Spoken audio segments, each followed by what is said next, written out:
Finding a niche for your virtual assistant business is like finding the perfect pair of shoes. What should you do when you don't know or you're not sure what to do? In this video, I'm going to show you how I find my niche or how I found my niche so that you can figure out which one will work best for you. You gotta step out of the darkness if you wanna see the light. You gotta learn you can't get it wrong. Hi, my name is Lydia, a virtual assistant and the founder of Writers and Star Solutions. As someone who has been in this industry for over 5 years, I know exactly what it means to be a successful virtual assistant. You've probably seen some videos on YouTube that teach you how to find a niche. But before I show you that, if you're new here, please hit that subscribe button below and become part of the channel so that every time I post a video, you'll get a notification to come here and watch. And if you're a returning subscriber, thank you in a very special way, and don't forget to share this video with your friends. When you're searching for a virtual assistant niche, there are 5 questions that you should ask yourself. How well do you know yourself, or how well do I know myself? What are my talents and skills? Am I doing this for money? What are my preferences, or why are you doing? What do you prefer doing? Who do you want to work with, or who do you want to work for, and what are your past experiences? Those are the questions that you should ask yourself for you to find the ideal niche or the ideal client that you want to work with. So let's start with the first question, and then you'll answer all the questions so that you can find that niche. So to the first question, how well do you know yourself, or how well do I know myself? This gets to 2 points: what you wanted to become when you were young and what you enjoy doing. When you were young, ignite that passion that you once had, and when you know the passion that you had, and when you know your passions, you look for people who have the same values as you, or people who have the same passions as you. And when you work with people who have the same passions as you, you are likely to keep the interest. You're likely to work in that niche for a long time.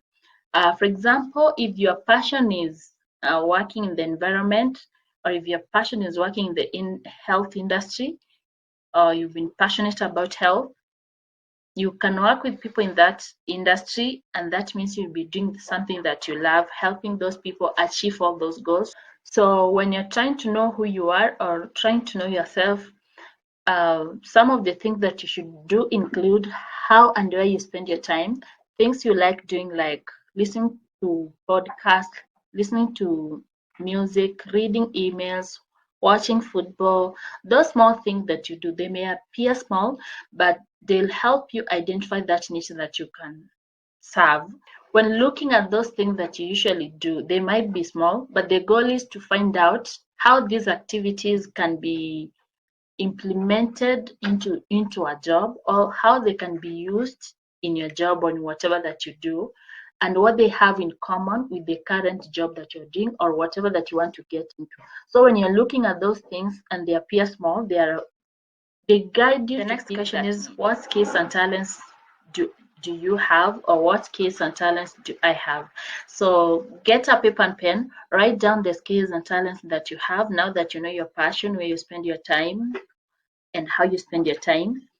Write down the skills that you have, then ask yourself, who is in need of these services, or who needs people with the type of skills that I have. Create all those people that you think of, or all those businesses that you think may be in need of the skills that you have currently. The next step is to find out what are your preferences. Now that you know the skills that you have, you want now to look at the preferences. You have listed 5 things or 10 things 10 skills that you have.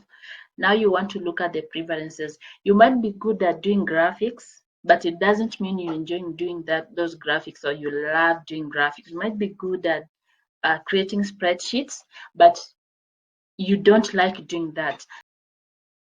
This is the part where you get to decide what virtual assistant tasks that you prefer to do, the things that you can enjoy doing for a long time. While you are creating your preferences, create a list from the most liked to the least, to the things that you don't like much. This will help you to work on those skills that you love most and perfect on those areas. This brings me to the next point where the next question that you should ask yourself is, what services are you offering currently, or what's your past experience? This helps you to pick that person, because some clients come like a blessing and then you realize this is what I should be in, or these are the services that I should be offering to my clients. So look at the present clients, the services that you offer to them, who are they, and then decide from there to give you a guide. It will serve as a guide.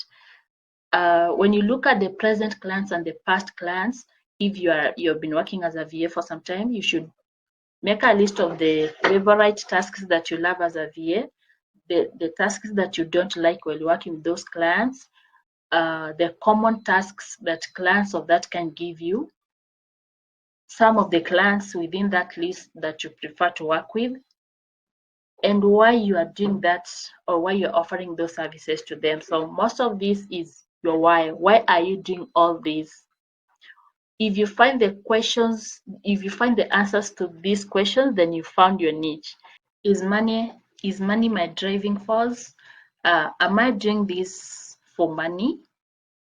When you're doing something for money, you're likely to burn out, you're likely to overwork yourself, because you are looking at the money, at the pay at the end of the project, and you keep working and working. And on the other hand, there are times when you are working because it's money, you don't perform well, because what your interest is in money. So look at the thing that you want to do, and then look if you're doing this for money. If money is in the question, then you should stop there. So money should not be in the question when you're searching for a niche. To think about your goals. What are your goals? What's your goal when you're picking this niche? Is it long term or short term? Because if you pick something that you want to do for a short period, VAs wear many hats. So sometimes you'll be doing writing, social media, creating emails, and so many tasks. So while you're doing this, when you are picking that niche, you should have a goal. It should be long-term or short-term, whichever that you prefer, because at some point you'll be learning so many things. So are you entering this niche to learn more, or are you here for a short while because you needed money, or because you just found work? So you need to have a goal that serves as a guide. The last thing is that we are not the same, we are different. What works for you and picking a niche might not work for me. And yes, pick something that you love and you enjoy doing. Thank you for watching. See you in the next video.